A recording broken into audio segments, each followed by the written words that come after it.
Minorities. It is common fashion today to denounce the imperialism of Western powers in Asia and Africa. Charges of economic exploitation are made, and the tyranny and arrogance of the European are arraigned. Yet it is simple and obvious fact that these areas which are said to suffer from imperialism today have known nothing but alien rule throughout most of their history, and that until the coming of the Western powers, their experience of government was the insolence and greed of unchecked arbitrary rule. It is not on these grounds, therefore, that the appearance of the West in Asia and Africa is to be deplored.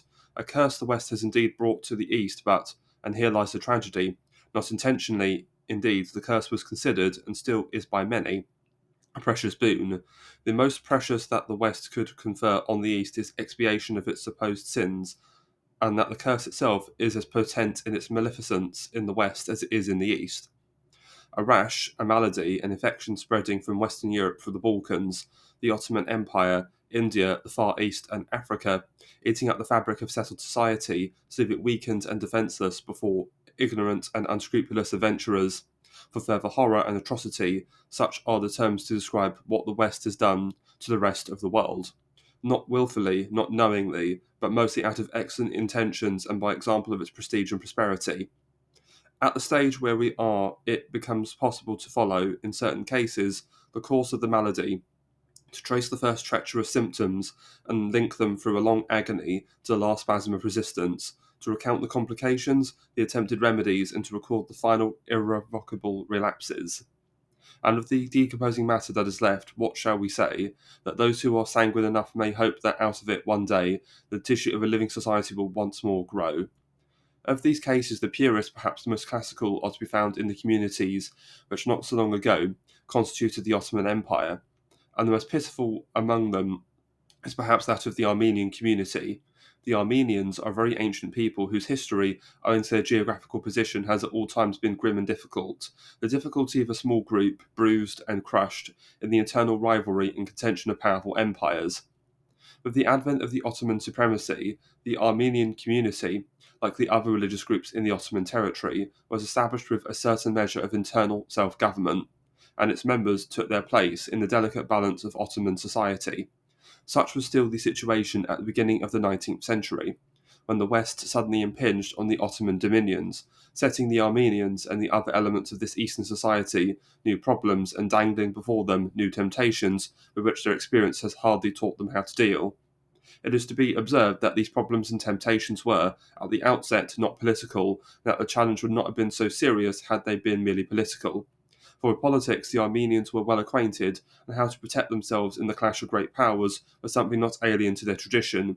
The problem and the temptation was not that of Western political ambitions, but that of Western philosophy. The religion of the Armenians was their distinctive badge in an Ottoman society, regulated and governed according to denominational distinctions. This religion was not only a matter for the individual conscience, but personal and private devotions. It was a rule of life regulating all social activities and all relations of their suzerain power, itself suzerain by virtue of professing the dominant religion, and the internal government of the community was similarly the prerogative of the religious hierarchy, which drew its civil power from the fact of its ecclesiastical authority. In these long-standing, well-understood arguments, the West, round about 1830, suddenly intruded. It came in the shape of American Protestant missionaries. They arrived with arguments and tracts and funds. Their purpose, they said, was to infuse vitality and spirit into the unprogressive and dormant Eastern Christian communities. They proceeded to make converts and to propagate their tenets by founding schools on the Lancastrian system. The established hierarchy resisted these encroachments. It exiled and imprisoned Armenian converts to Protestantism. It approached the Ottoman government with a request to forbid the activities of these missionaries. In 1839, Hagapos, the Patriarch Adjunct, issued a bull forbidding the reading of all books printed or circulated by them. The objections of the hierarchy to missionary activity were deep-seated and violent, but they were not very articulate. Dwight, the chronicler of the missionaries, gives an indication of these objections. The words Freemason, he says, Lutheran, Lutheran, Voltaire, and Protestant, were freely and indiscriminately applied to us, all of them being considered by the common people as synonyms, and the meaning being rather indefinite, but yet implying an atheist of the most wicked and dangerous description. Horatio Southgate, an American Episcopalian bishop, and a traveller in the East shared, it seemed, these prejudices. In an English religious periodical, he describes the converts as infidels and radicals, and nearly half a century later, at the beginning of the Armenian Troubles, the Ottoman government also gave expression to the same view. In 1894, it issued instructions affecting the free attendance of Armenian children at American schools. As far as I've been able to learn, wrote Consul Cumberbatch from Angora to Sir Philip Currie at Constantinople on the 5th of October 1894, these new measures are to the effect that Armenian parents must become sureties for their children's conduct as loyal subjects both during and after their attendance at American schools.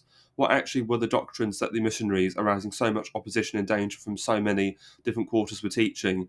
Dwight defines them for us. The standard doctrine of the Reformation, salvation by grace alone, about the deeds of the law, was usually the great central truth, first apprehended by their awakened and inquiring minds, and made the ground of satisfactory repose. The standard doctrine of the Reformation had meant in Europe, its native breeding ground, a great and prolonged upheaval, and it would be surprising if its sudden introduction into a society totally unprepared for it would not result in even greater upheavals and in dislocations even more fundamental.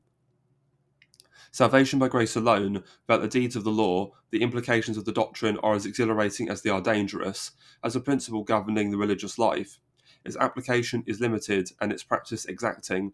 It cannot obviously offer guidance to the majority of those who profess any creed. It demands a severe mystical discipline of which only a few, after long preparation, are capable. Even then, the pitfalls are so numerous and so subtle that there is a mere hair's breadth on this particular path between salvation and damnation.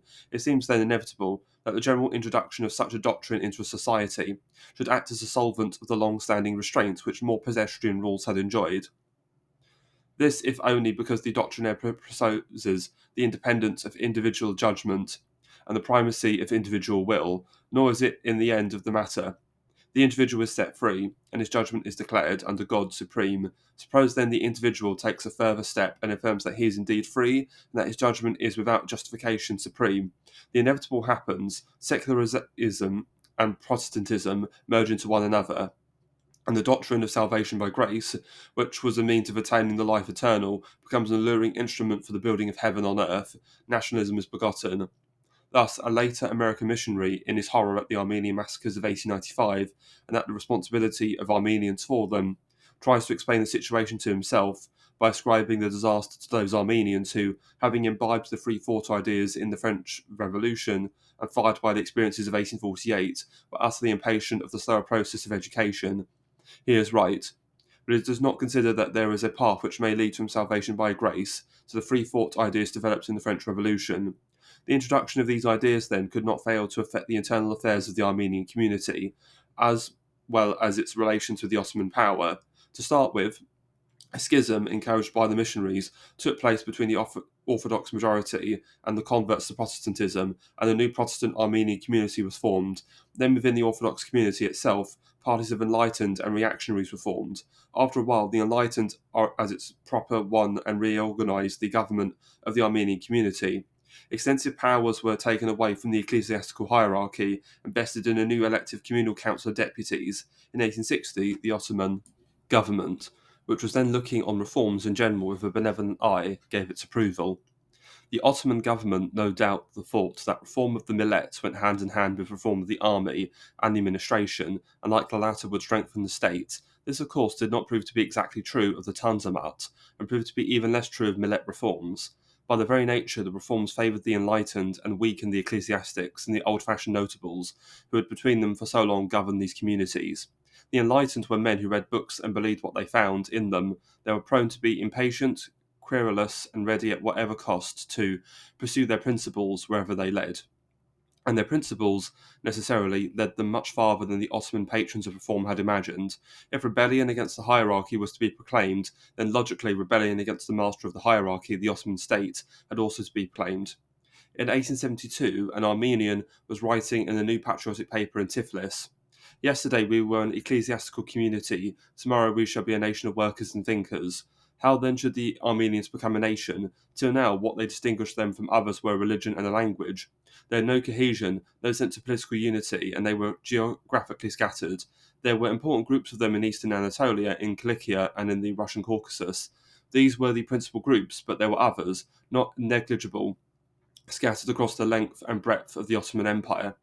Nowhere were they in a decisive majority. The Kurds in Anatolia, notably, were an important and uncontrollable element of the population. More important still, the Armenian community were intimately intertwined with the other elements of Ottoman society, and in any case, they had no classes accustomed to the exercise and responsibility of power, and the population at large was not likely in any foreseeable future to become a body of independent and knowledgeable citizenry, which is the first requisite in a nation. Such were the internal difficulties, there were external ones no less formidable. Was, for instance, the Ottoman state to acquiesce in another amputation of its dominions? And if, per impossible, it did acquiesce, what would Russia have to say to a small irredentist nation on a sensitive and difficult border area? And if Russia favoured the Armenians, would not this make the resistance of the Ottomans even more implacable? And what would be the attitude of the other great powers to this further complication of the Eastern question? But this was to talk sweet reasonableness to men exalted with the promise of salvation, and those among the Armenians who ventured to speak this language were murdered for their pains. The thing then was to act. The obvious plan was to get, first of all, the support of a great power. Like all the other nationalities which had seceded from the Ottoman state, Great Britain was then unlikely to encourage projects tending to the disruption of the Ottoman Empire. There remained Russia, with whom the Armenians had many connections and which ruled over an important section of the Caucasus.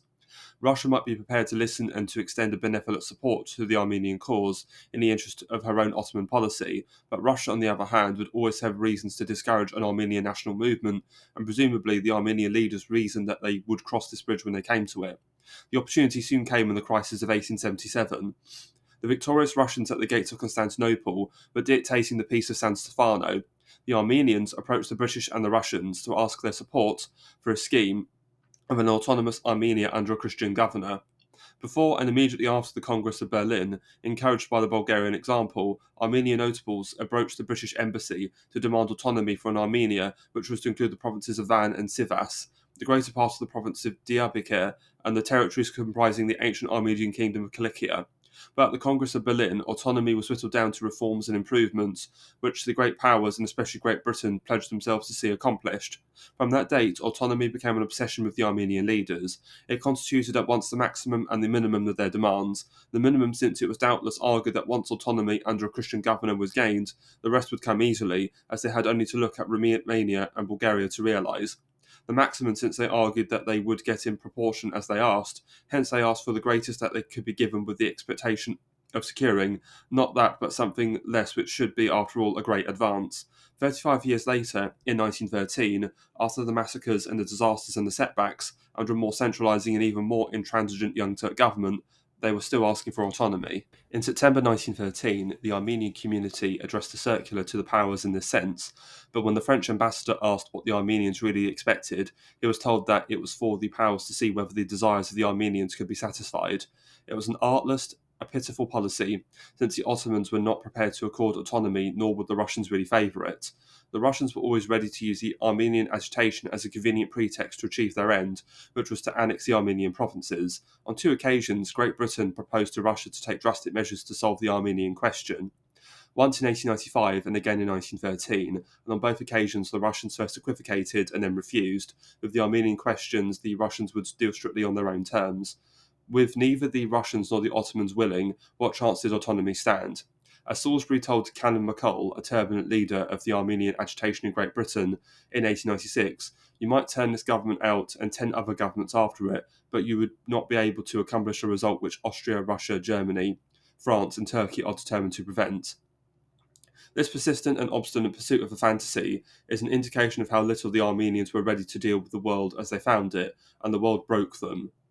There remained the reforms and improvements. The aim of these in the Armenian provinces, as elsewhere in the Ottoman Empire, was twofold: to procure security for the subject by protecting him from an arbitrary impositions, and to create machinery whereby the business of government could be effectively and expeditiously dispatched.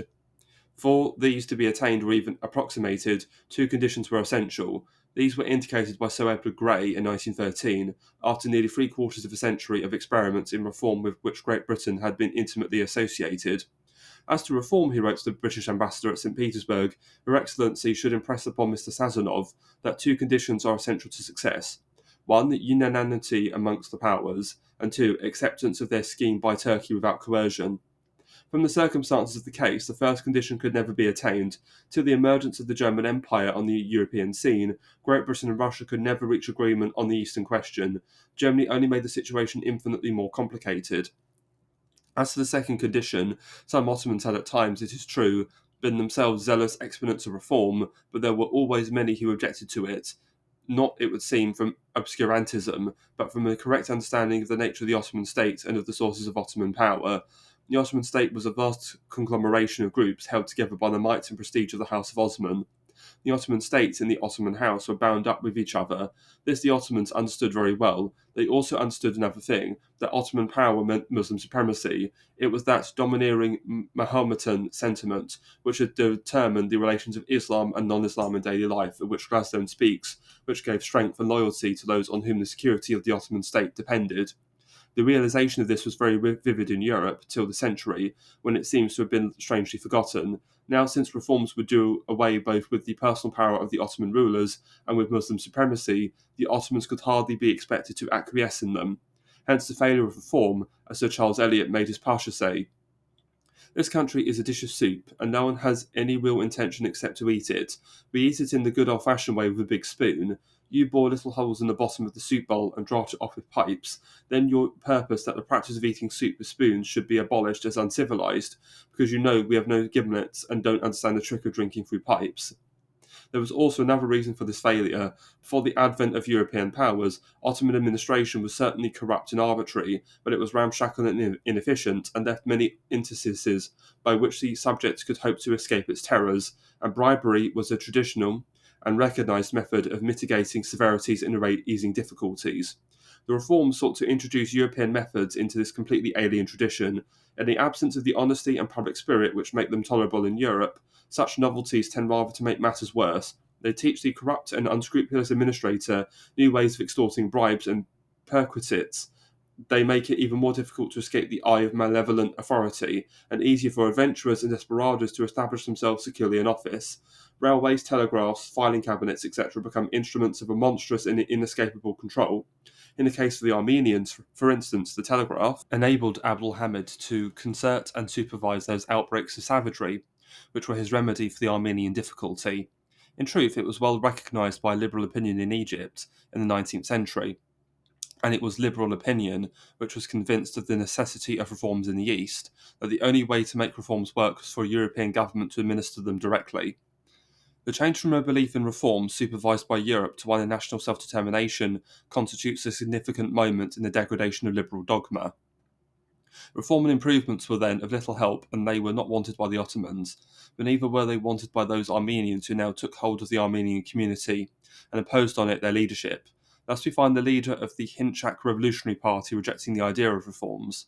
This plan of ours, which can be summed up in the words autonomous Armenia for the Armenians, cannot be considered extravagant, but there is a very wide gulf between the moderate practical plan of ours, which is that of the whole of Armenia, and the plan of reforms proposed in the collective notes of the ambassadors, and to bridge that gulf no means are left to the Armenians but insurrection, which would once again bring to the front the Armenian question. No means for insurrection. This was clear, and it was meant seriously. The leaders of the Armenian nationalist movement had already decided that autonomy was their goal, and they thought they had a strategy to achieve it. And these leaders took care that Armenians would not be found to help with the reforms, for it was not in vain that they surveyed the history of Europe from the French Revolution, not in vain that they mediated on the liberation of Greece, Serbia, Romania, and Bulgaria from the Ottoman yoke. They would make insurrection, and they would bring the Armenian question to the front. Then the powers would have to deal with it, and if they failed to deal with it according to the desires of the nationalists, why, there were always other means of keeping the Armenian question to the front. It might seem, however, that the decision to resort to rebellion came with the failure of reform, but this is not so. As early as 1882, 4 years after the Congress of Berlin, action committees were being formed by the Armenians in Erzurum, and arms were being procured. Secret societies were set up, notably the Hinchaks in 1886 in Switzerland and the Troshaks in the Caucasus, which, combining with other revolutionaries, became in 1890 the well-known Dashna Xushon, or Armenian Revolutionary Federation. Agents were sent from the Caucasus to Ottoman Armenia in order to spread the creed and to collect money for the cause from rich Armenians. These agents, being outsiders who had moreover learnt from the Russian nihilists the methods and doctrines of revolutionary activism, were not particularly concerned at the effect which their activities might have on the objects of their proselytism. The Ottoman authorities took alarm and began to persecute, and the vicious circle was created that was to lead, at last, to the extermination and dispersal of the Armenian communities of Turkey. Thus, in 1889, Colonel Chermside reports from Trebizond, the petty, harassing persecutions of Armenians in the Van district are a matter of regret. I consider the Armenian populations in those districts restless and disaffected. In 1893, a few years before the massacres were to be unleashed by Abdul Hamid, Vice-Consul Newton writes from Angora, last autumn, the movement in a modified form extended to this province, first showing itself in the district of Caesarea and afterwards at Yozgat, by meetings held by the Armenians in the gardens and fields outside the towns. Finding the authorities did not appear to take any notice, they began to hold meetings in their houses in the towns, which excited the suspicions of the government. Consequently, spies were set to watch them, and sufficient evidence was thus procured showing a revolutionary feeling, which evidently justified the authority in arresting many of those who attended these meetings.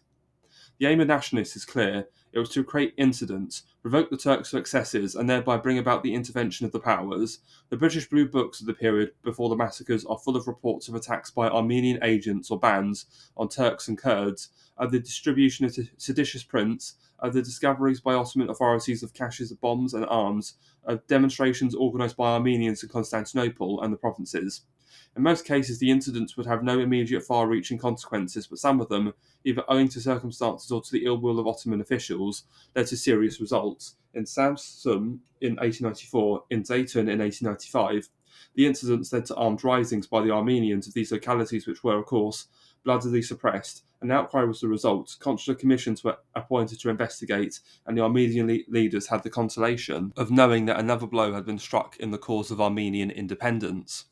The Blue Books also record another class of incident, quite as large as the first, created by the nationalists, but is much more sinister. It seems that the nationalists had to convince not only the Ottoman government and the powers of the wisdom of satisfying their desires, they had to convince the generality of the Armenian people as well. They must be the explanation of the attack, organised by them on the Patriarch as he was officiating in the Cathedral of Kumkapu at Constantinople in July 1890, as a result of which he had to resign his office, of a subsequent attempt to assassinate another Patriarch in 1894, of the recurrent reports of Armenians executed for being informers, for refusing to contribute to nationalist funds, for collaborating with the Ottoman government. Nor did the nationalists try to hide or excuse these activities. Here is a passage from a revolutionary placard posted in Sivas in December 1893. Osmanlis, the examples are before your eyes. How many hundreds of rascals in Constantinople, Van, Erzurum, Alashkert, Harput, Caesarea, Marzavan, Amasya, and other towns have been killed by the Armenian revolutionaries. What were these rascals? Armenians, and again Armenians. If our aim was against the Mohammedans or Mohammedism, as the government tries to make you think, why should we kill the Armenians? The Armenians were forced to be free. What did the Ottoman government have to say to all of this? Its attitude was as clear as that of the nationalists. This agitation would have only one result, to invite Europe to meddle again in the affairs of the Ottoman Empire. This was not to be tolerated. The Armenians had to desist or they would take the consequences. As early as September 1878, at the very beginning of the Armenian question, Layard reported a significant discussion he had with the Grand Vizier on the subject of agitation by Russian agents among the Armenians. An Armenian exodus from the empire, remarked the Grand Vizier, might be thought by some to be rather to the advantage than otherwise of Turkey, for she would thereby be relieved from a Christian population which might become thereafter a source of danger and trouble by inviting foreign interference. On such a view, the Porte would do well, the Grand Vizier added, to imitate the example set to it by Russia in Bulgaria, where large Muslim populations had been expelled from their ancestral homes. It is worthwhile also to reproduce an address made by the Mutasab Farif of Amasya in 1893 to Armenians in his district, which expresses eloquently and concisely the Ottoman view of the situation. You are hoping to get help from Europeans, he told them, and you kneel down before them. You do not remark that they are playing a joke on your backs. Europeans have been trying for a long time to destroy the Turkish Empire, and they put you forward now to create new troubles. If even their plans would succeed, would you be any better off than now? You pay little tax, you are free from military service, you keep your religion, your language and your customs, but the power coming in our place give you the same liberties. Look at Russia, where the government has shut down all your schools and is now considering the question of shutting up your principal church et Miadzin, why do you send your children to the schools of the Europeans, where their spirit is corrupted by new and foolish ideas? So if the Armenians needed a lesson, Abdul Hamid felt he was quite able to give them one. His policy was that amalgam of massive brutality and a primitive cunning which constitutes traditional Oriental statecraft. The Armenians wanted autonomy, did they? They created incidents, they threatened the intervention of the powers. He would show them what his loyal Kurdish tribes would have to say to Armenian autonomy in their Kurdistan, and what their way was of dealing with incidents. A massacre or two would show the Armenians what he meant. As for the powers, he could easily settle them. Did Russia propose intervention? He would whisper in her ear that Britain wanted a foothold on the Caucasus. Did Lord Salisbury threaten action? He had threatened Lord Salisbury with placing the Ottoman Empire in the hands of Russia. Abdul Hamid's reaction then was straightforward and elementary. The Armenians were rebelling against their lord. Punishment should be meted out to them. They wanted reforms and constitutions and such like Frankish abominations. They would not be permitted to indulge their perverse desires. They threatened to diminish the Ottoman estate and to introduce into it the meddlesome foreigner. They would see retribution. As for the indignation of the Europeans and their outcries, all that was part of the hypocritical conspiracy to defraud him and the House of Osman of another province. He would not give way, he would resist, he would massacre. It was perhaps the last powerful manifestation of the pride of family and of a religion as a motive for the policy of an empire. After that, the Ottomans became the Young Turks. The nationalists were checkmated but did not confess defeat. Thus, the Armenian Revolutionary Federation on 1896 and the incidents continued to be organised. In 1897, just after the massacres of 1895-6, and in 1905, there are records of minor insurrections also leading to massacres. And on the same eve of the Young Turk coup d'etat of 1908, there was still the same tension in Ottoman Armenia, fed and tended by the revolutionaries. Thus, the American ambassador, in a dispatch of the 5th of August 1907, speaks of a considerable degree of disaffection and revolutionary movement on the part of a portion of the Armenian population in the district of Van. Several cold-blooded murders had been committed in the streets of the city, and the certain feeling of apprehension and unrest appears generally to prevail. And in another dispatch of the 10th of February 1908, he reports more disturbances in Van, revolutionaries killing and wounding 17 Ottoman soldiers, executing a traitor, and considerable store of rifles, cartridges, and dynamite seized. Later, when the catastrophe was final, complete, irredeemable, the nationalists were still indignant that their methods had had such untoward consequences. They could not understand why salvation was so recalcitrant in coming, and why the easy path which the example of so many European revolutions had promised should have proved so full of vipers and of nettles. The desolate wind of futility blows through the report the Dashnecks presented to the International Socialist Congress in Hamburg in 1923. Every time that, though the irresistible force of things, the movement of Armenian emancipation expressed itself in revolutionary action, every time that the party of the Armenian Risorgimento tried, at the head of a conscious element of the country, to draw the attention of the world, by armed insurrections or peaceful demonstrations, to the intolerable fate of the Armenian people, the Turkish government threw the Armenian masses, peaceful and disarmed, to the mercy of its troops, its Bashi bazooks, and of the Turkish and Kurdish mob. There was a surprised air about the statement. But the Hamidian massacres were not the end of the story. When the Young Turks deposed Abdul Hamid and took over the government of the Ottoman Empire, the Dashnecks, who had had some kind of understanding with the Paris group of Young Turks, permitted themselves for a time to hope that the aspirations would be fulfilled. They soon found out that it was not to be so. The Young Turks were nationalists, just as the Armenian leaders were, and therefore even less prepared than Abdul Hamid to concede autonomy, which was what the Armenians still wanted. According to the Young Turk theory, the Armenians were not really Armenians but Ottomans who happened to speak Armenian and to profess the Christian religion. They were part of the Ottoman nation like their brothers the Muslims, the Greek Orthodox, the Kurds and the Macedonians. This absurdity could of course take in nobody for long, least of all the Armenian nationalists, whose creed was that an Armenian nation existed on its own. Very well then, said the Young Turks, if they refuse to be part of the Ottoman nation, they should be cut off from the body of that nation. It is to be observed that the Young Turk theory of persecution differed sensibly from the Hamidian theory, and cut off the Armenians were. Just before the War of 1914, the Russians were again in contact with the nationalists, holding out hopes and stirring them up. At the outbreak of the war, the attitude of the Armenian nationalists in Turkey was ambiguous, and the Young Turks must have been, from the start, suspicious. Then occurred the final folly which gave the Turks the pretext for the ultimate liquidation.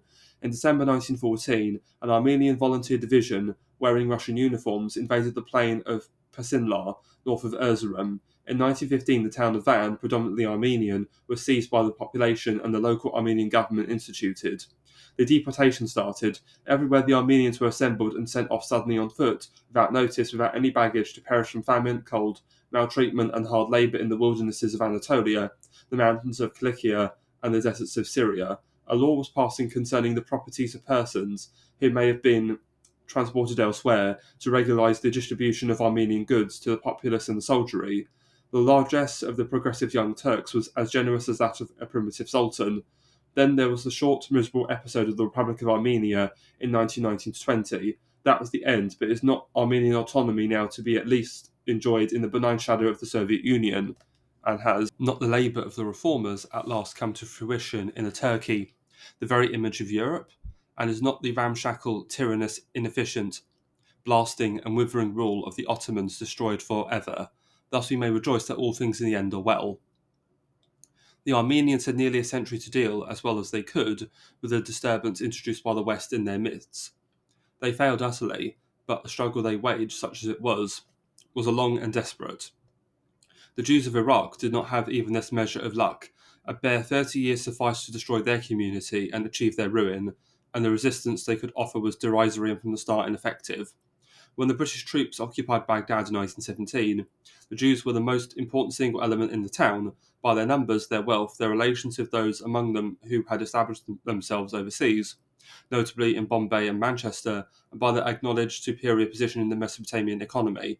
In November 1918, when it looked as though the Ottomans were finally repulsed and that the British would remain in occupation, they decided to try to find their relation to the new rulers of the land. They were also moved by rumours and allegations, following the publication of an Anglo-French declaration, which promised to encourage and assist in the establishment of indigenous governments and administrations in Syria and Mesopotamia, that the country was to be given over to the Arabs to rule. They petitioned the civil commissioner in Baghdad and asked to be allowed to become British subjects. They said that they did not like the prospect of an indigenous government to rule over them and gave 3 reasons in support of their position. The Arabs were politically irresponsible, they had no administrative experience, and they could be fanatical and intolerant. In 1919, they returned to the charge of another petition, and it is interesting to reproduce it to show the pathetic caution with which they proceeded and their anxiety to pay lip service to the shibboleths of the age. They said, "The proclaimed aim of the great Allied powers is the most tremendous world war is the complete liberation of oppressed nationalities, with the object of assuring their legitimate political aspirations, as well as their economical and social development. The full development of peoples whom several centuries of national lethargy plunged into a state of utter preparedness for self-administration is only obtainable through the material and moral cooperation of a great European power.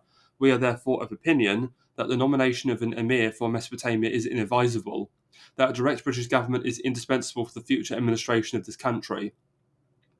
The petition was not granted. It could not, by any conceivable means, have been granted in 1919. The Jews of Baghdad were defeated from the start, but they did not know it and would not know it for a long time to come. The situation was completely beyond their understanding, for how could they have discerned the prodigious spectacle that then appeared of delinquent liberals and Tancred Tories banded together in London to utilise the might and authority of victorious empire in order to bring about in the Middle East, consciously and willingly, such conditions as has hitherto been seen only with the decay of authority and decline of empire. Power, the Jews of Baghdad could understand certainly, and coarse, capricious exercise of power. The right of conquest they could cheerfully acknowledge, for all their history had taught them that there lay safety. These things, and these things alone, lay within their experience, and how pitifully inadequate they were going to prove. It was not by the help of this experience that they would understand the strange, exquisite perversions of the Western conscience, the genial eccentricity of Mr. Philby, proposing to make a thug who took his fancy the president of an Iraqi republic, or the fond foolishness of Miss Bell, thinking to stand godmother to a new Abbasid empire, or the disorientated fanaticism of Colonel Lawrence, proclaiming that he would be dishonoured if the progeny of the Sharif of Mecca was not forthwith provided with thrones. Yet it was with such people that their fate rested. So Faisal, the son of the Sharif, was brought from Mecca to govern his new kingdom of Iraq. The Jews decided on the last attempt. In 1921, they went to see Sir Percy Cox, the High Commissioner, and again asked for the privilege of becoming British subjects. They based their claim on the fact that their country had been conquered by British troops, and that they were actually at the moment Turkish subjects under British control, and that therefore the British had no moral right to force them to accept a change in nationality unless they desired it. They were eventually appeased by the personal influence of the High Commissioner and by his assurance that ample guarantees would be afforded them by the British government against any form of local tyranny. There was plainly little prospect of anything but Faisal and his Iraqi government. To this they would have to resign themselves. Many who were experienced and wise, of whom perhaps the most eloquent was Sir Arnold Wilson, have expressed their misgivings over the policy of setting up ramshackle national sovereignties in the Middle East, but the most moving process is that of a young British officer, straight and upstanding and true, one of those whom the genius of England knew so well how to nurture and rear. The fortunes of war had taken him to Mesopotamia, and he found himself in 1918, he who was nothing to Mesopotamia, and to whom Mesopotamia was nothing, in charge of a district in the middle of Euphrates, where he was to be killed in a rising in 1920. Prior to that rising, the Nation, in common with many other newspapers in Britain, was waging a campaign in favour of self-determination. From the depth of the Mesopotamian countryside, he was moved to write to the editor, his qualification being that, as he put it, "A year ago I was writing college essays upon the will of the people and natural law. You, sir, and your correspondents," he told the editor, "want to see national aspirations gratified, the recognition of the unity of the Arab race, and the establishment of responsible Arab government, and the absolute prevention of any further additions to this already overweighted British Empire. So do I, and it is just for this reason that I want you not to allow this slipshod thinking, and to make it clear, as it has never, to my knowledge, been made clear, that progress on such lines is a matter of extraordinary difficulty, and that theory, alike with history, gives no help in solving a problem which has never yet been attempted. The problem is, of course, how to provide a native government with the force required to govern a wild and very mixed race, divided by the bitterest religious hostilities and tribal feuds, and containing in its midst also colonies of fiercely hated Jews and Christians. Once stated, the problem needs no enlargement from me, that you allow your correspondence to proceed airily in the assumption that, if left alone, these people could govern themselves and freely employ European advisers, is almost Tolstoyan in its view of human nature." He went on to make these points. One, we are dealing with these people who have lost all consciousness of nationality in the political sense, who have from time immemorial been governed by foreigners, and among whom, indeed, the very word Arab is used scornfully. Two, these people are utterly unvocal, like all the uneducated masses, and it is impossible to find out at all what they think about government. We deal with them largely in the mass, through the sheikhs, and the sheikhs' view of government is an objectionable means of extracting money. So the unvocal masses and the colonies of Jews and Christians in their midst were handed over the next year to a band of men who were, to start with, for the most part, minor bureaucrats or little officers in the Ottoman service, who were moved with certain crude and virulent notions, spreading from Europe and picked up second-hand in Constantinople, Cairo and the ports of the Levant, men narrow and ignorant, devoid of loyalty and piety, of violent and ungovernable impulses. It may clarify the situation in which the Jews of Iraq found themselves as a result of this policy, if we consider the situation of another minority which found itself very early in extremis under an Iraqi government. The Assyrians, as they came to be known in Britain and America in the 19th century, were Christians long established in the Hakkari range in southern Anatolia. During the war, at the instigation of the Russians, they rose against the Ottomans. Unlike the Sharifians, their move was a disaster. They had to fight their way under very difficult conditions through the mountains between Persia and Anatolia. They at last got through to Mesopotamia and were safe under the protection of the British army. After the war, they were concentrated in Mosul, just to the south of their former dwelling places, but on the other side of the mountain. They were landless, destitute, and their resettlement would require patience, skill, and goodwill. In the 1920s, the British recruited them into levies. They showed themselves to be good fighters and took part in the various expeditions by which the British quelled the Kurds and compelled them to submit to the Baghdad government. When in 1929, the British government announced that it was giving up the mandate for Iraq and recommending it its admission to the League, the Assyrians were alarmed. Were they then to be left to the mercies of Muslim savages, and that by the action of Christian power? They would not believe it. It was too absurd, a sinister joke which somebody was playing at their expense. They approached the British High Commissioner and told, yes, it was true, they were going to be under the Iraqi government. Could they then have some safeguards, at least the same communal rights as they were accustomed to under the Ottomans, and as the Mosul Commission had recommended in 1925 that they should continue to have in Iraq? No, they could not, and the High Commissioner impatiently told them to make the best of the inevitable and have nothing to do with such impracticable separatist pretensions. Petitions were sent on their behalf to the League of Nations. On these petitions, the comment of the British government was, "They are satisfied that, upon the establishment of Iraq as an independent state, member of the League of Nations, there will be no need for any special discrimination in favour of racial and religious minorities, beyond such general guarantees as have been taken in the past from other candidates for admission to membership of the League." As the High Commissioner, Sir Francis Humphreys, told the Permanent Mandates Commission, such special discrimination might have a tendency to prevent the minorities concerned from regarding themselves or being themselves regarded as true citizens of their native state, in which lies the only certain hope of their future welfare. And indeed, the whole business was being taken altogether too seriously. Too much importance, he said, should not be attached to local sectarian dissensions, the explanation for which was often to be found in some pure trivial matter of incident. The Colonial Secretary, for his part, firmly closed his ears to representations made on behalf of the Assyrians. In his Lordship's opinion, read a letter sent on behalf of Lord Parsfield at the end of 1930 to someone who had ventured on such representations. The dissemination of these misleading reports can only serve to excite the religious animosities, to estrange the Iraq government, and to unsettle the Assyrians themselves, whose hopes of future welfare depend on their becoming merged in the body politic of Iraq, being accepted as loyal subjects of King Faisal, and living in peace with their neighbours. His Lordship, the letter sternly continued, can imagine no greater disservice to the communities whose welfare you claim to have at heart than to encourage them in agitation against the government of the country in which they have to live.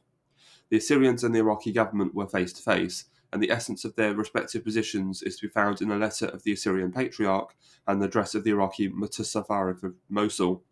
The Assyrian Patriarch pursued with the Iraqi government his request that the Assyrian community should be granted a measure of self-government under his direction.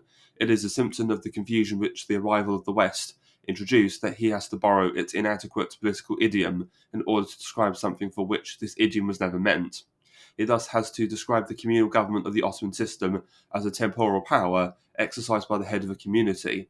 The implication of this, of course, was that temporal power is distinct from spiritual power, a commonplace in Western thought but unknown till quite recently in the East, where temporal and spiritual power were always one, and their separation a nonsensical notion corresponding to no known reality. The Patriarch therefore put his case in these terms: the temporal power has not been assumed by me, but it has descended to me from centuries past as a legalized delegation of the people to the Patriarch. It was not only tolerated, but also officially recognized in the past by the old Sassanid kings, Islamic caliphs, Mughal Khans, and Ottoman sultans. To speak of temporal power was to concede half the game, and the Mutasafarif was quick with his rejoinder, improving the occasion too, with an original theory of Ottoman history.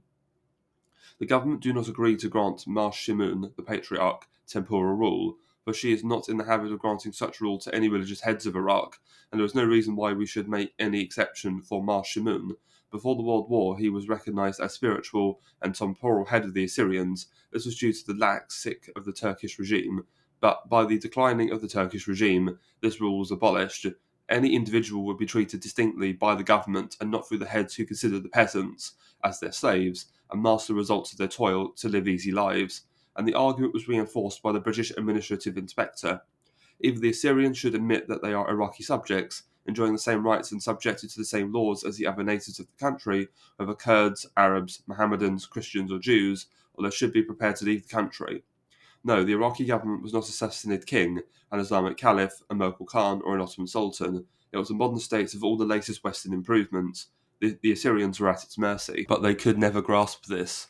In the summer of 1933, they were involved in the fracas on the Iraqi-Syrian frontier, which was the pretext for a massacre carried out by the new army of the Iraqi government, which in raping Assyrian women and killing Assyrian men felt that they were inflicting a defeat on the British whose clients and auxiliaries they considered the Assyrians to be. The account of the Assyrians was well and truly settled.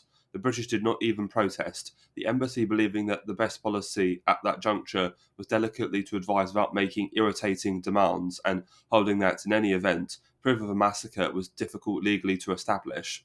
Such was the situation with which the Jews and the other minorities had to cope.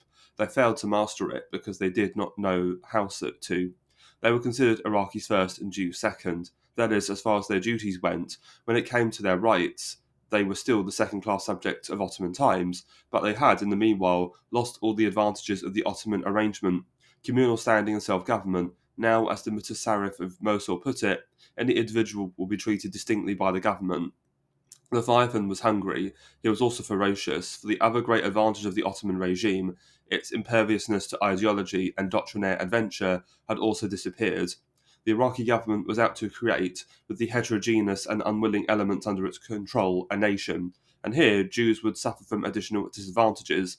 They were conspicuous. The majority of them lived in Baghdad, the capital where their position was prominent. They were utterly without interest in this absurd attempt to form a nation. They had tried to regulate their position with the British overlord in the only way they understood. Their attempt had misfired, so they withdrew into their own affairs, and looked on with superior amusement at the childish and dishonest ways of these upstarts who pretended to be a government, so that any young nationalist worth his salt would, and did, reason that the Jews by their very prominence were a danger to the unity of the Iraqi nation. The young nationalists found encouragement in this train of thought from the Nazis who about 1936 began to pay attention to the Middle East. On the pretext of making gestures against Zionism, with which Iraqi Jews had no connection, demonstrations were organised in which Jewish shops were wrecked and looted. Bombs were thrown at Jewish clubs, and individual Jews were murdered in the streets. These activities occurred in 1935-6, during the administration of Yassin al-Hashimi, whose dictatorial proclivities and pan-Arab ambitions no doubt led him to tolerate, if not instigate them. This terrorism created such fear in the Jewish community that they organised a one-day strike during which all Jewish shops and businesses were closed. The terror ceased when Yassin was toppled from power by Bakir Siddiqui's coup d'etat. Then in 1941 occurred an event which must remain a landmark in the modern history of Iraqi Jewry. In April of that year, some politicians and army officers with Nazi connections staged a coup d'etat and soon afterwards declared war on Great Britain. By the swiftness and decision of Mr. Churchill, the movement, which could have had very serious results, was promptly snuffed out. On the 1st of June, its leaders were in flight and Baghdad had fallen to the British. On the following 2 days, a massacre broke out, carried out by soldiers and policemen who had been fanaticized by the collapsed regime and were now enraged by its failure. The responsible officials in Baghdad, the Mutasarrif, the Director General of the Police, and the Mayor, proved feckless and cowardly. They refused to take any action to check the disorders. Hordes of tribesmen, therefore, attracted by the prospect of loot, poured into the city and joined the soldiers and the police in their work. The victims of the outbreak were the Jews. It is thought that some 600 were murdered and a very large number wounded. The damage to property was extensive. The British army, standing on the outskirts of Baghdad, did not interfere in any way. Mr. Somerset Chair, who was intelligence officer of the force, tells the story well. Reading came to me. "Why do our troops not go into Baghdad?" he asked. "Already they may be looting. I know there will be many people killed if our troops do not enter." This was my own view, and the ways of the Foreign Office were beyond my comprehension. From the hour of the ceasefire their word had prevailed. Having forced our way step by step to the threshold of the city, we must now cool our heels outside. It would apparently be lowering to the dignity of our ally, the Regent, who had fled to Palestine at the coup d'etat, if he was seen to be supported on arrival by British bayonets. This could not be allowed, as the British ambassador Sir Kenahan Cornwallis, whose word, Miss Stark says, was the deciding factor in immediate policy, solicitously informed the Iraqi armistice. Delegates, "Many years ago I fought, together with King Faisal the Lamented, who was my friend, for the freeing of the Arabs. And together we built up the kingdom of Iraq. And do you think I would willingly see destroyed what I myself had helped build?" It was not only Cornwallis who entertained and expressed such elevated and fervent sentiments. Behind him stood Wavell, the Commander-in-Chief, Middle East. Whether following his own judgment or that of his advisers in Cairo, all through the month of May he had engaged in a polemic with Delhi and London, accusing the former of wanting a military occupation of Iraq and impressing on the latter the necessity of securing the good graces of the Iraqi government, failing which the whole Arab world would go up in flames. In the course of this polemic he had declared in the telegram of the 10th of May that Baghdad should not be occupied except temporarily to secure favourable government or at request Iraqi government. We may here have the explanation for why the British troops were allowed to look on while the city lying in their power was given over to murder and rapine. We may contrast what happened in 1941 with an earlier British occupation of Iraq.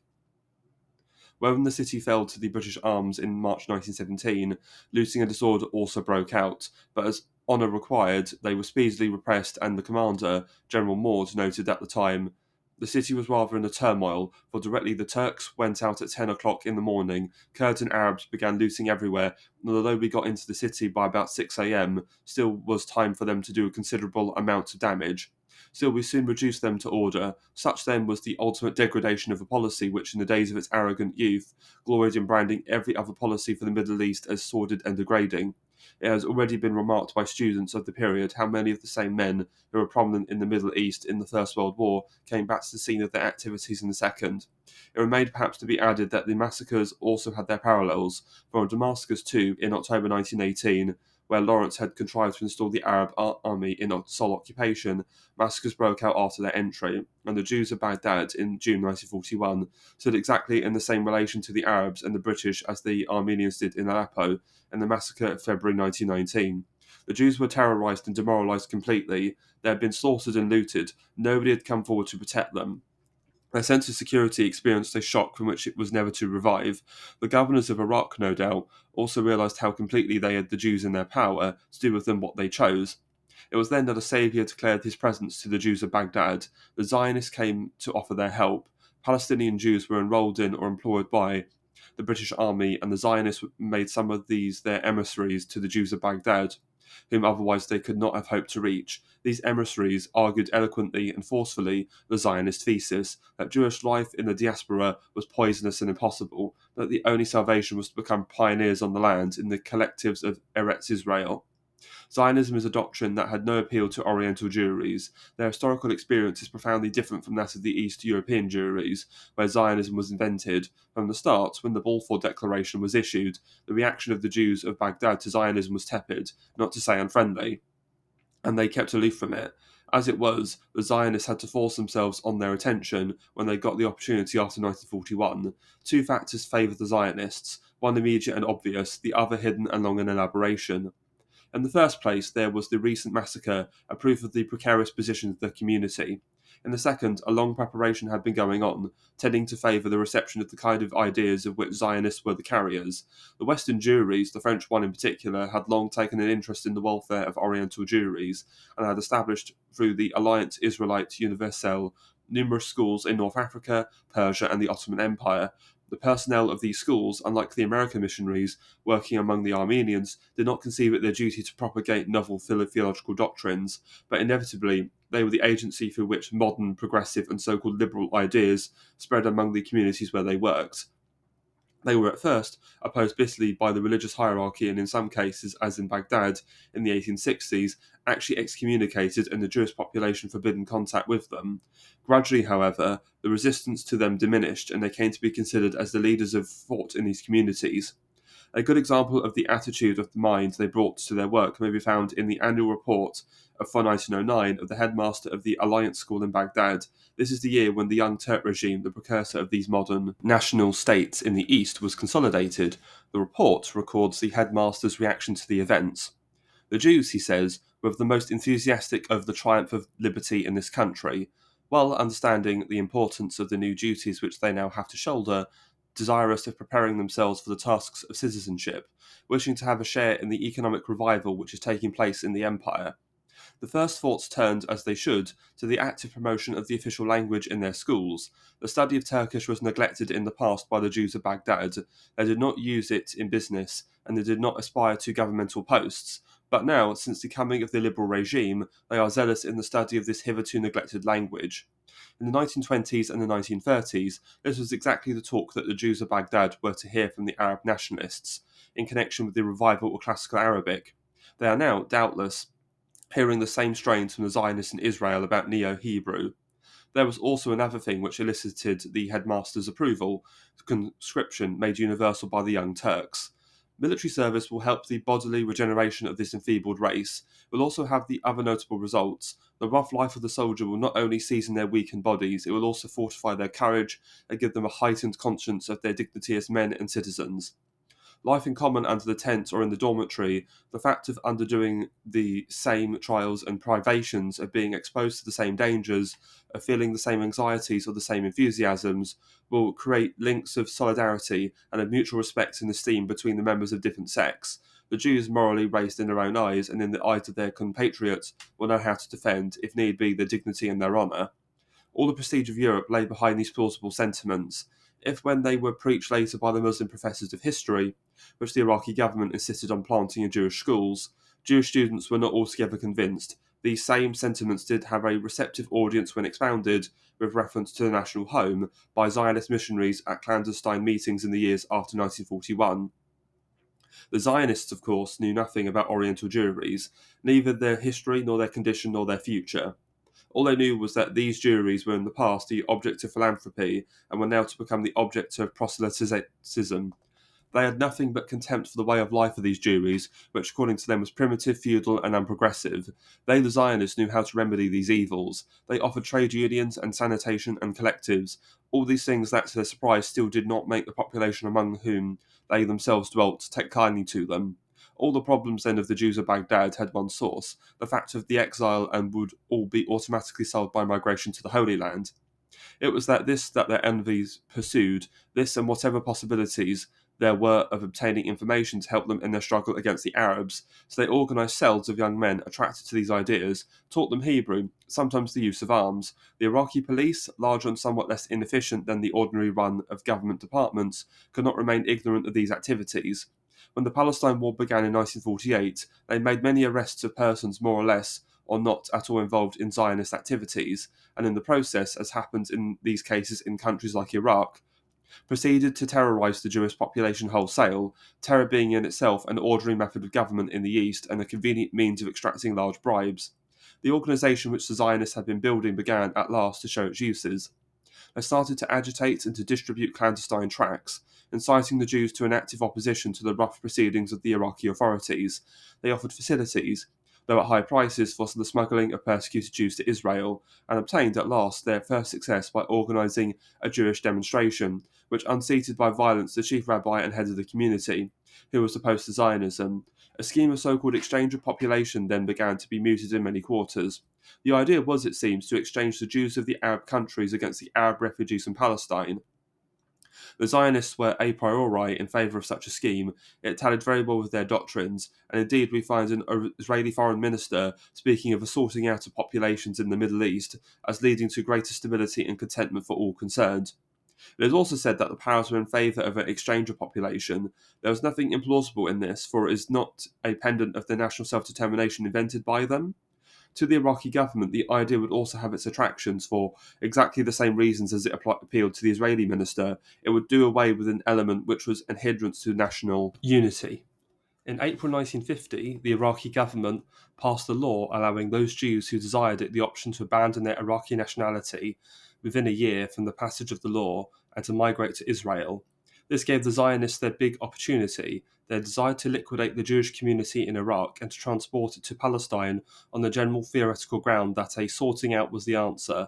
They also wanted to make Israel as much of a fait accompli as they could by concentrating as many Jews in their territory as possible. There was, of course, also the loss of lives in the recent war with the Arabs to be made good, so they set out to help the Iraqi government to achieve its national unity. It was one of these tacit, monstrous complicities not entirely unknown to history. The Zionists then began to encourage and incite the Jews to immigrate to Israel. They pointed out to them their present miserable condition and painted in glowing colours the wonderful prospects that awaited them in Israel, where paternal and provident government would enfold them in its all-seeing care. They were at an advantage in this work because they seemed to have captured the communal machinery set up to organise the immigration, a fact which gave them contacts, position, and authority. The number of Jews who desired to emigrate was to start with very small, but the Zionists were persistent, and as the number of Jews registering for immigration increased, a vicious circle was created, and those Jews who had no wish to emigrate found it harder to remain. It happened at that time that several bombs were thrown at Jewish places of business, at a coffee shop where Jews used to congregate, and at a synagogue where the intending immigrants were assembled. It is alleged by the Iraqi government that it was Zionist agents who threw these bombs. This may be so, for the Zionists were capable of using such tactics, but this as it may, the Zionists did profit from the incidents, distributing immediately afterwards warnings to the Jews to hasten the immigration, and in fact, after these incidents, Jews in their thousands did register for immigration. By March 1951, then, the great majority of the Iraqi Jews had, obeying a variety of powerful pressures, registered for immigration. A few thousand who felt able to disregard the repressive and discriminatory treatment to which they were subjected and the agitation of the Zionists had decided to remain. It was then that the Prime Minister, Nouri al-Said, convoked Parliament in secret session and had two laws passed. The first decreed that the possession of the immigrating Jews were to be confiscated to the profit of the government and be administered by a Secretariat General of Frozen Property. The possessions of the Jews of Iraq became a welcome addition to the treasury, and yet another lucrative government department for the employment and enrichment of yet more functionaries was created. A newspaper under Nouri's control declared that the Iraqi people had received this law with the appreciation and satisfaction, and that Nouri had realised the great aim.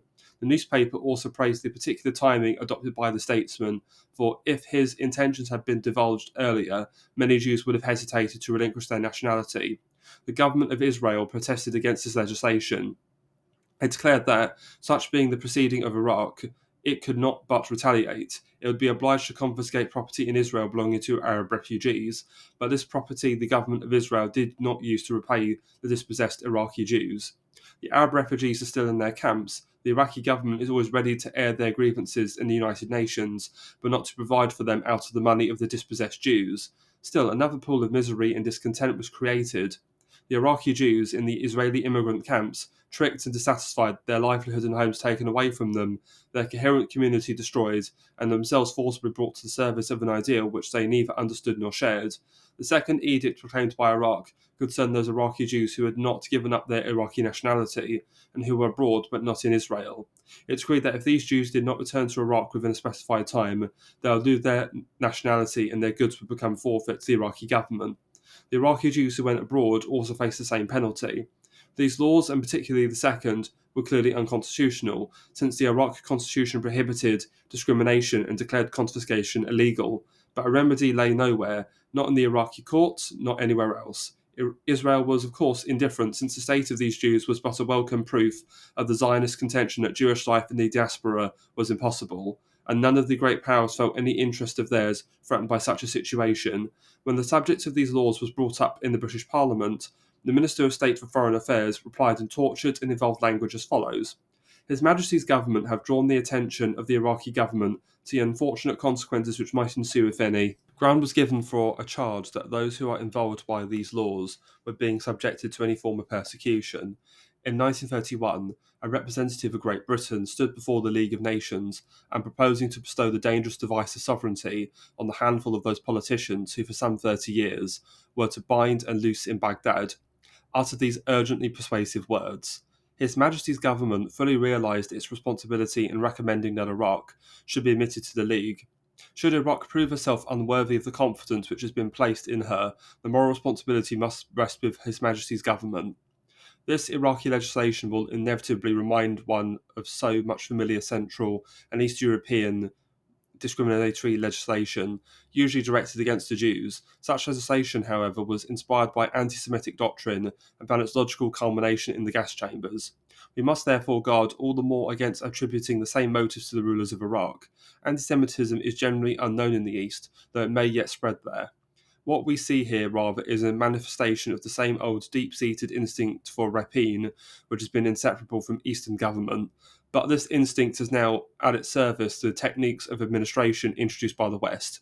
Thus, we find the Iraqi government using administrative and financial controls, usually first introduced by British advisors and experts, for quite different ends, in order to prosecute a policy of exaction and plunder, such as the East has always known, but the effects of which were in the past largely nullified through the primitiveness of the means available to the rulers. A horrible fascination lies today in the prim and proper prose of the Colonial Office reports of the 1920s, recording the organisation of this or that department of the police in Iraq, the satisfactory progress of this or that financial department. The operation, it may be said, in conclusion, was elegantly executed, with the very least of fuss. The Jews of Iraq were uprooted, dispossessed, and scattered in the space of a year. It was a remarkable achievement. In 1918, when the Arab nationalists were agitating for a state in Iraq, one of them addressed the Jews of Baghdad as follows: Did not the prophet Moses lead you for 40 years through the wilderness in order to effect your purification? We, following his example, bring for you your regeneration, a pure caliph from the wilderness. Yes, they did effect the purification of the Jews of Baghdad, and they did make them, with the help of their brethren from over the Jordan, enter the Holy Land. Thus is manifested in a practical manner that Arab-Zionist cooperation, of which was more such store was set in 1919. Is it not at last satisfied that profound nostalgia de la beau, which so moved the European juries at the hour of their supreme catastrophe? And do they not have now their own postage stamps and their own ministers, their own passports and their own secret agents? Are they not like all the nations? So is the dream at last realised and the design in the end accomplished? One's first impulse in the face of all this is to say, no good can come out of it. But this is in the lap of the future, and we are not diviners. Be it sufficient for the present to record that these things are evil, that persecutors and persecuted, hunters and hunted are in the group of the powers of the darkness. It is enough to elucidate how this came to pass, for the story can at last have this moral that the consequences of action are incalculable, and that out of the desire to do good, good may not in fact ensue. The reforms proposed for the Ottoman Empire were not really reforms, but crude, ill-considered, half-hearted measures to shift power from one group to another and to distribute it differently within the empire. This was in itself a formidable undertaking for foreigners to attempt, their first consideration being in any case not this but the protection of the interests of their countries. It was therefore mischievous and misleading to call these measures reforms, as this only served to hide the nature and the extent of the problem, and to make the inevitable explosions as unexpected as they were disastrous. The process of change from one arrangement to another in the Middle East could not be easy, and the manner in which it was initiated ensured that this process bore with extreme harshness on the populations affected. The improvement of conditions in the East needed knowledge, goodwill, and patience. The statesmen and diplomats who undertook the task were, for the most part, ignorant, indifferent, and in a hurry, or if not indifferent, then seized with unwholesome passions for Ottoman or Armenian, Arab or Zionist. Hence the atrocities incident to national self-determination, the destruction of these small frail communities with very limited political experience, who were unable to deal with such new and terrifying manifestations, and the origin of these perverted commonwealths of the East to which no good man can give his loyalty. The measure of the failure is that today the West should be exhorted to build in the East nations where Muslims, Christians, and Jews can and will live in harmony. The Ottoman state was organised in such a way as to fulfil precisely this requirement. The Ottoman system was far from perfect. It was narrow and hidebound. It knew nothing of the richness, the flexibility, and the opportunities existing in the Western tradition. But its conventions were well established and its modalities well understood. In due course, the habits perhaps would be capable of being fostered. That made old wrong melt down, as it were, wax in the sun's rays. If reforms were needed or were practicable, there is nothing clearer than that they could succeed only if they proceeded from native traditions and were accomplished with native means. The pressure, the example, and the inevitable influence of Europe put this out of the question. But even if European ways had not been alien and confusing, the fact that reforms were inextricably mixed with the interests of the powers was enough to bedevil everything. If there had to be European reforms, if nations were going to be built up, there was only one way by which these operations could prove beneficial and not catastrophic. It was for Europe itself to administer them and carry them through. This proved impossible, either because of the rivalries of the powers or because such a course was rejected by Europeans as imperialistic and immoral, or finally because of that failure of nerve and morality, which made attractive the exercise of power and the influence without responsibility. The fate of minorities such as the Armenians or the Jews of Iraq is merely an extreme result of the turmoil introduced by the West in the East. But even where the results are not so extreme and final, the condition of the East is today pitiful enough. From the West there can be no escape. The Armenians try to emulate its political ways, the Jews of Iraq try to ignore them, for both disaster lay in wait. What can be said of these can also be said of other groups and of the other Western innovations, economic or cultural, to which they must submit. They are all delivered over into the power of the legions of ill will abroad in the world. The dangers are manifold, the remedies scant and impotent.